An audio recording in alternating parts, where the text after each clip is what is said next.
The state budget is in the red now big time, and tonight we are learning who the cuts to fix it will affect the most. It looks like human services. That means agencies that help people with mental health crisis and detox. And there are hundreds of nonprofits from the shoreline all the way to Massachusetts, and they help over 1 million Connecticut residents every year. But they say those budget cuts are going to leave thousands of people with nowhere to get help. Chief Political Correspondent Mark Davis joins us live tonight with more. Mark? Hi, Ann and Darren. Good evening, everyone from the Hartford Newsroom. Nowhere to turn. That's what the leaders of these nonprofit agencies across the state say will be happening. Here's a look at what some of the people who depend on these services say. 66-year-old Deb Hall has suffered from depression her entire life. It became much worse when her husband died and she lost her insurance.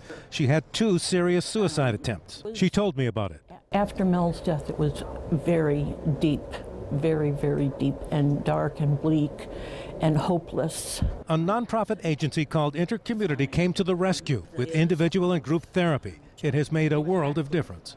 Had I not gotten the help that I needed, I think that the depth of the darkness and the lack of any hope would have led to suicide. I'm quite sure of that. A coalition of nonprofit groups representing over 500 similar agencies say that the budget outlined by Governor Malloy yesterday would have a crippling effect on thousands of Connecticut residents. Like 44-year-old Jesse Middleton. Jesse doesn't talk too much, but he's been doing pretty well here.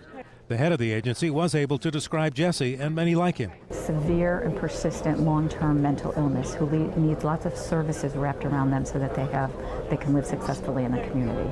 57-year-old Bob Gomper was a truck driver for years, suffered from depression and alcoholism, but was able to function until blood clots in his leg made him unable to work. He sank deep, ending up homeless. He fears losing the help he gets here. I'd probably end up, going back to my old ways, which are not very good.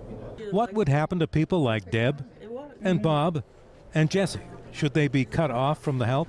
It would be hospitalizations, multiple emergency room visits, and or for jail for people. They would be on the streets.